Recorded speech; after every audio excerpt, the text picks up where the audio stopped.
On episode 323 of Nintendo Switchcraft, we've got the Nintendo download. There is a surprise coming to Smash Brothers. Hellblade looks really good, and the Nintendo Switch is losing an exclusive. Those stories and more on this episode of Nintendo Switchcraft.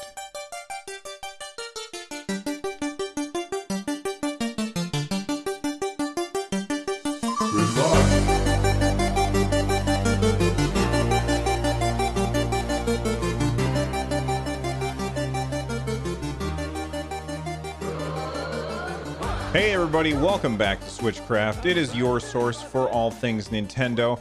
It is brought to you 3 times a week live on Tuesdays and Thursdays at 3 p.m. U.S. Eastern, and on Saturday at whatever time I can get to it. Tune in live over at twitch.tv/runjumpstomp. This episode of Switchcraft is brought to you by Northlight36. Get Switchcraft and my other content ad-free for as little as $1 over at patreon.com/runjumpstomp. Something's gone wrong in the happy-go-lucky world of Nintendo. All right, so let's start with the Nintendo download for April 11th. Every Thursday, Nintendo brings out the Nintendo download where they talk about a few games, and I'm just going to feature the games that they are talking about. These are games that are coming out this week or very soon. We're going to start with Final Fantasy XX2 HD Remaster.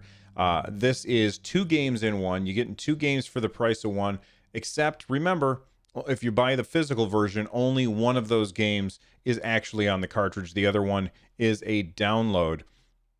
Another game that was featured by Nintendo is Hellblade Senua's Sacrifice. This is a game I've not yet played, but I've heard that it looks fantastic on the Nintendo Switch. There is actually some footage that shows it off. I'm going to get to that later on in the show, so make sure that you stay tuned. Then My Time at Portia. It says here, start a new life in the enchanting town of Portia. Restore your pa's neglected workshop to its former glory by fulfilling commissions, growing crops, raising animals, and befriending I can't read today, quirky inhabitants in this charming post-apocalyptic land. I really like the look of the graphics. They're very, very cartoony, and I think it looks fantastic. And then this is a game that I had never even heard of. It's called Reins, Game of Thrones. Of course, Game of Thrones is all that anybody's going to be talking about in just a few days, because on Sunday, the final season comes out. And I mean, I won't be talking about it, and at least not on the show. I'll be talking about it with friends and stuff.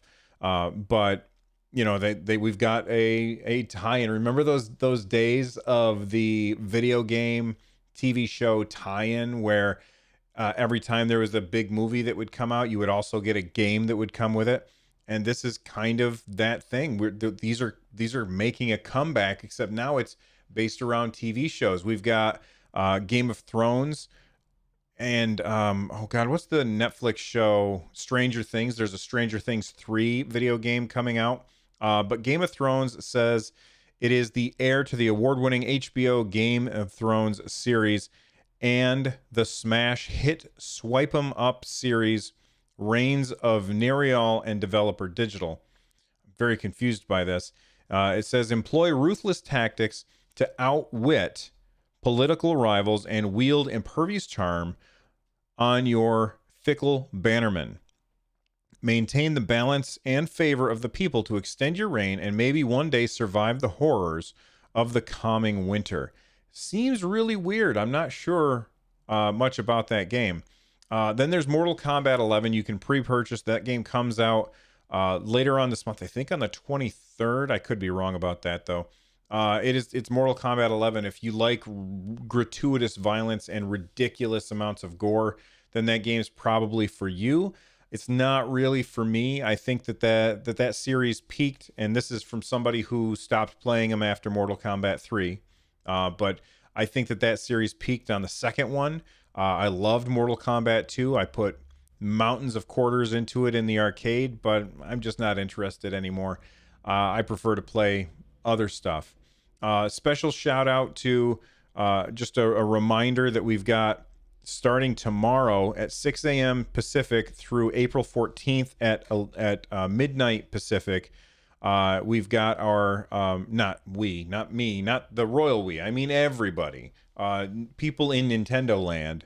They have the Tetris 99 Maximus Cup. All right, so you can every time you place in a match, the higher you place, the more points you get. Every 100 points counts as one Tetris Maximus. The number of people who place the highest and get the most points will end up with 999 My Nintendo Gold Rewards coins. I mentioned this last week, and I mentioned that it seems like this is something that's going to reward the people who have the most time to dump into the game rather than the people who are the most skilled. And I said that this is kind of a good thing compared to last time, because last time we had the Tetris Maximus, it was just all the people who were gods at Tetris just wiping the floor with everybody else. And Sylvester at Slyboy22 on Twitter got responded using the Nintendo Switchcraft hashtag. Thank you for that. He said, I agree. The Tetris 99 tournament probably gives people with the most free time an advantage, but I do like that they are trying something different to find the best balance with their tournaments. And I agree. I think it's good that they're looking for more balance, but what I think that they should do, and I think that this is very, very important, they need to get a ranked mode for Tetris 99. Or maybe, I mean, I doubt it. I doubt that there already is a ranked mode, and the mode that we are playing is ranked. I think it's just putting random people together. At least that's been my experience, because I get just destroyed every time. It's very seldom that I get up high enough to make me feel like, okay, I'm at par with most of these people. Most of the people that I'm playing with in Tetris 99 are fantastically good. It's not like it was when the game first came out. When that game first came out, it was pretty much everybody was learning how to play, and I felt like a lot of people were on equal footing unless you were already like a super Tetris god. And I felt like I had a pretty good chance at doing well. Maybe not winning, because the highest I've ever gotten is second place. Maybe not winning, but I always felt like I could do pretty well.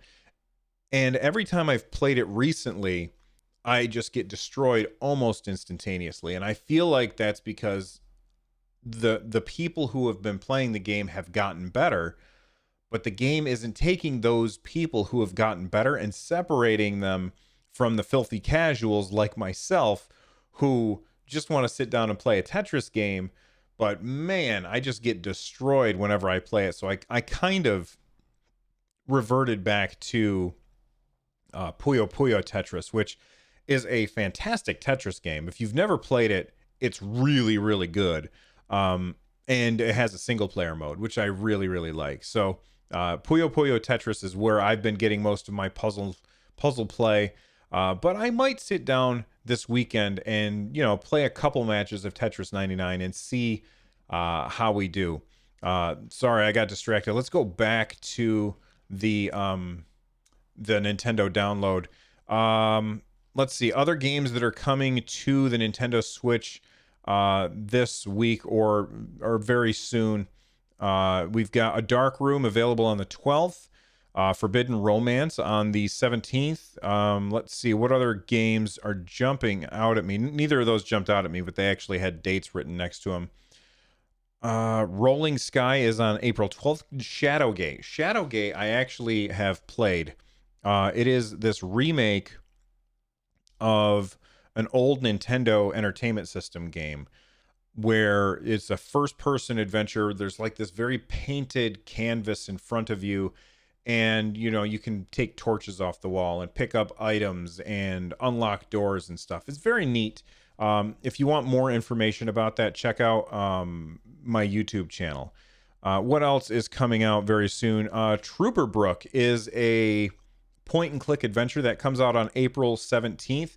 I can't really say much about it except that I have played it, and there is a Once the embargo is over, my first look at Truberbrook will also be on YouTube. Sorry, I couldn't think of the word.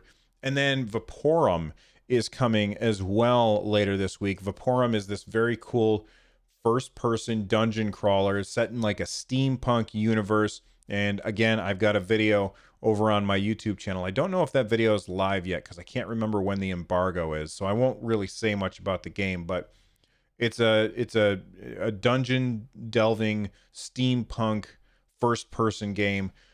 Pretty cool. Make sure that you check out my YouTube channel if you haven't already. Okay, let's talk about the big story today. Our big story for today is a commercial from Nintendo. There was a Smash commercial from Nintendo, and they were showing off a screen. And of course, there are people who think this was by accident, but it was definitely not by accident. In the first second of the commercial, you can see this screen. If you're watching the video, then you can see the screen. But if not, just go to my Twitter account and you can find I tweeted about it. But they're showing the games and more tab, I guess, menu. They're showing the games and more menu, and it's got, Mii Fighter on there, Amiibo is on there, training is on there. And then down in the bottom right corner is Stage Builder. Now, Stage Builder was in Smash 4, which is Smash that was on the Wii U. I don't know if it was on the 3DS version. I don't think that it was. But Stage Builder, basically, they let you use the stylus and build a stage. And I always thought it was pretty cool, but I also felt like it was a little lacking. And what I almost hope for this time is for it to be a little more robust. I want to be able to make giant stages, and I want the ability to build these stages the same way that you can build stages in Mario Maker, if that makes sense. Mario Maker has, at least on the Wii U, I'm assuming that the Switch version of Mario Maker 2 is going to be fantastic, but it has a really good tool set for making levels. And I would love to see these stages to be, or people to be able to make these awesome stages on Smash Ultimate. Now, we don't have a Miiverse anymore, and I think that that's the way that people used to be able to share the stages that they made on the Wii U was through Miiverse. And because we don't have Miiverse, obviously they're going to have some way to share. I hope that there is a thing in Smash Ultimate where you can just open up the stage browser and download stages. Wouldn't it be awesome if you could make it so that people could go on and start ranking these stages? This is a really good stage. This stage is just a flat platform. There's nothing very interesting about it. Maybe rate them by stars, and so you can go in and say, okay, I want to look at all of 5-star stages, or I want to look at stages that have 5 stars and have lava, or I want to look at stages that have 5 stars and have moving platforms that move around. I think that could be really, really fantastic and could give us infinite stages in the same way that Mario Maker 1 gave us infinite Mario levels. The Stage Builder, if Nintendo makes sharing stages easy, and that's a big if, because Nintendo always seems to fall down on their face when it comes to online stuff and services like that. But if they make it easy to share the stage that you make in Smash Ultimate, and make it easy for people to go out and download stages, then that's fantastic. Wouldn't it be amazing if you're connected to the internet, if you could just say random stage and it just grabs a random stage that somebody has made with the Stage Builder? So it's always, every time you play, it's a different stage that you've never played on before.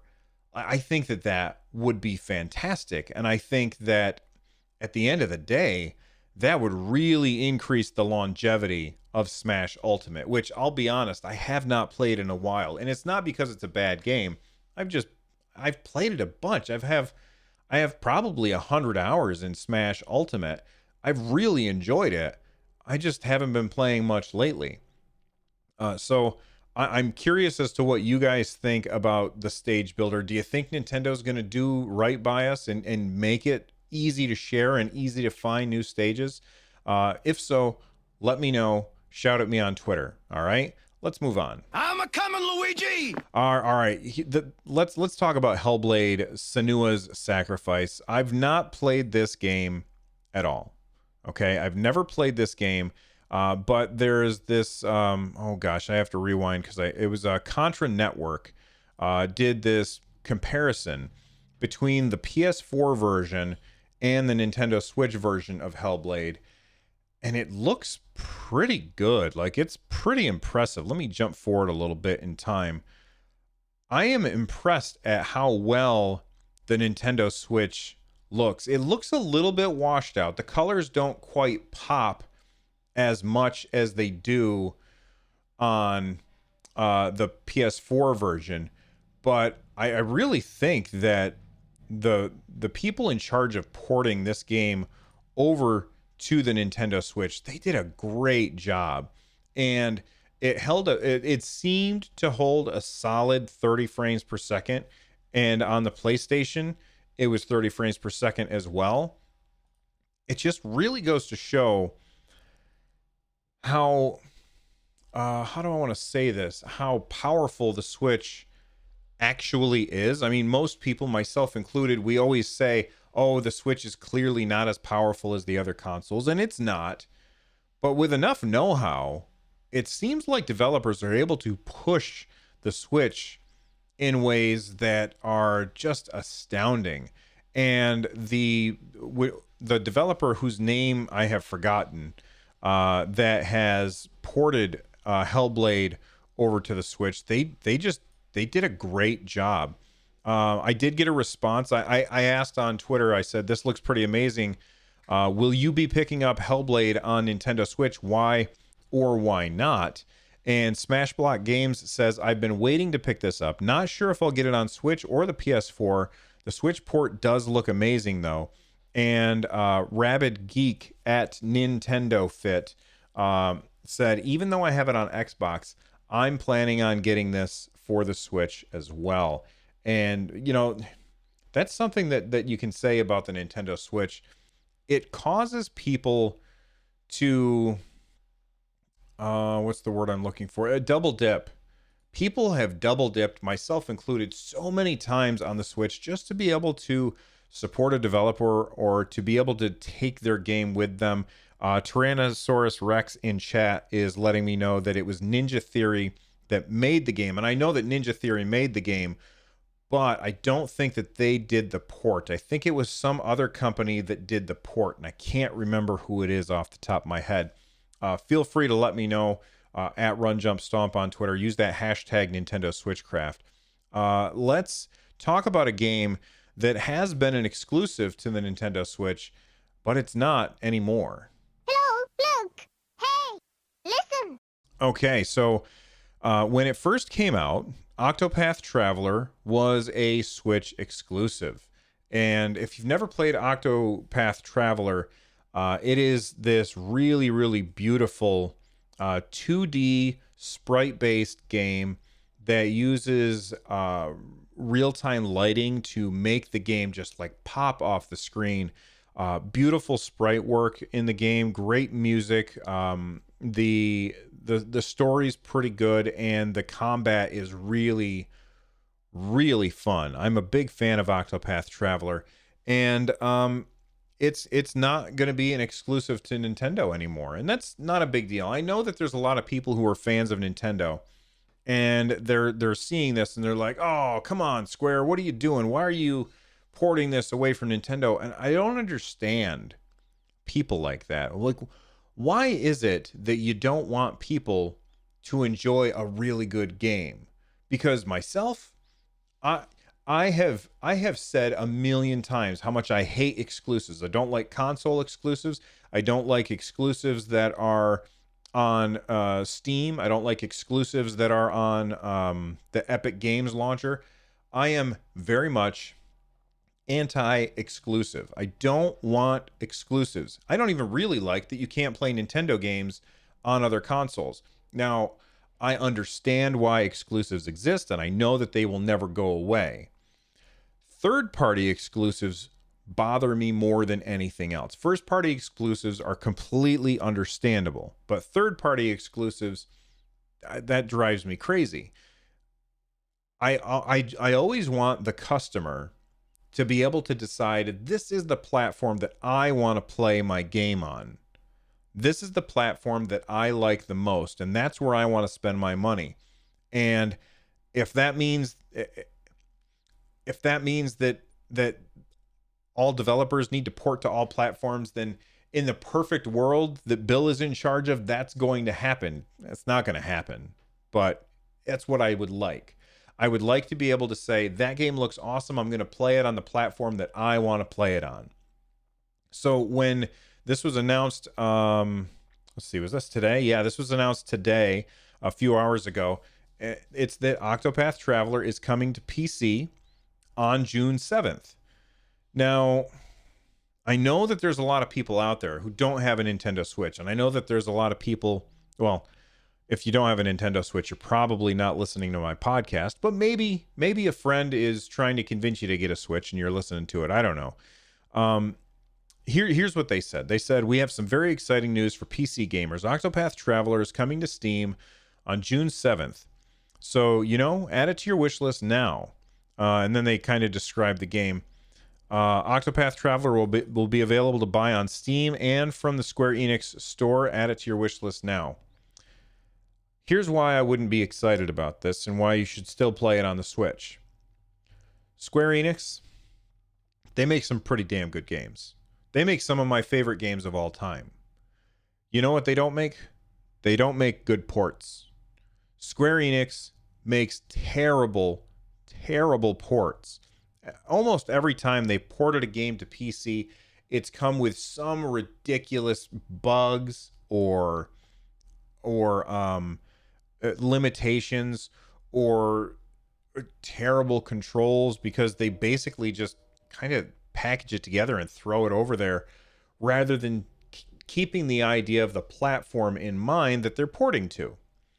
And it drives me crazy.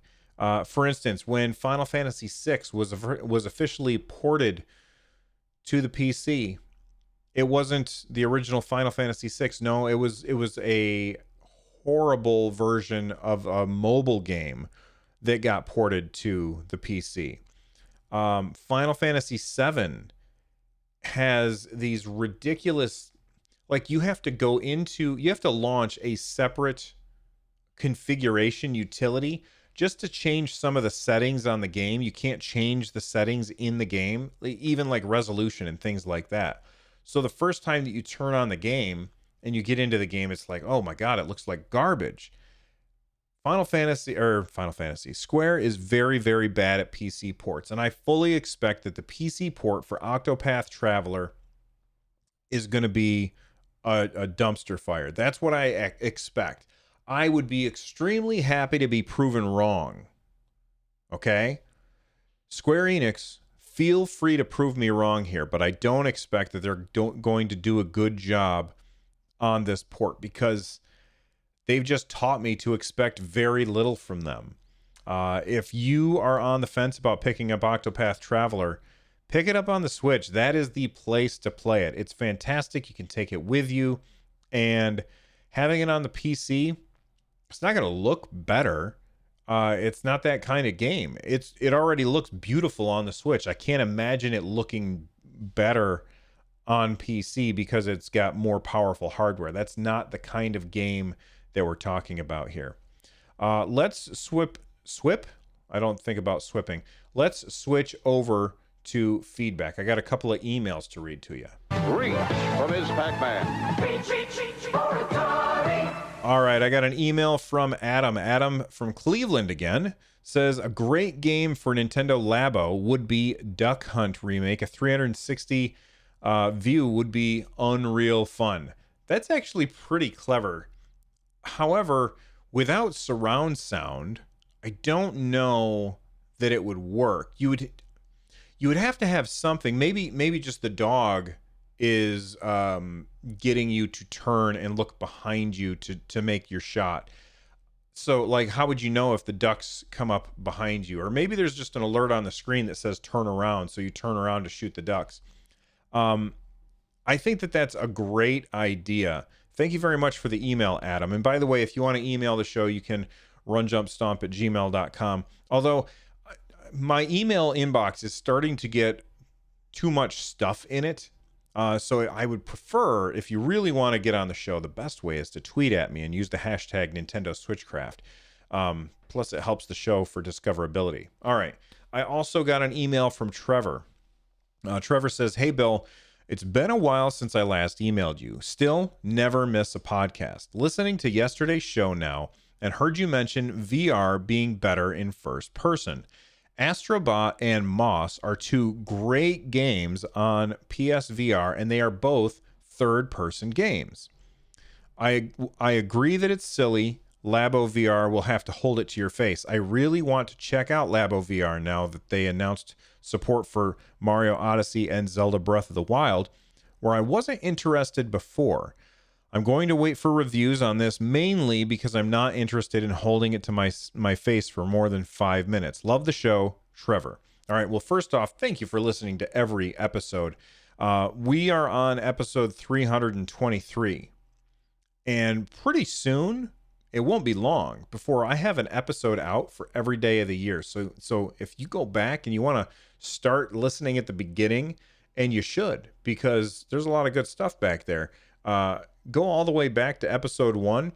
You'll be able to listen to every an episode of Run Jump Stomp every single day when I get to episode 365, which is pretty crazy. So thank you very much for listening to those, Trevor. As far as the VR, I have it pre-ordered. It's probably going to get here tomorrow or the day after or something like that, because Amazon always takes forever to ship me video games for some reason. But it's going to get here, and I probably won't talk about it right away. And the reason why I'm not going to talk about it right away on the show is because I mainly got it for my son.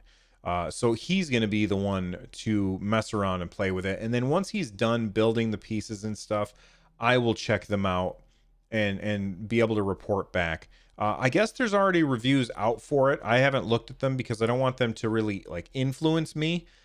So if you want to know, just Google Labo VR review, and I'm sure that you'll find out some stuff.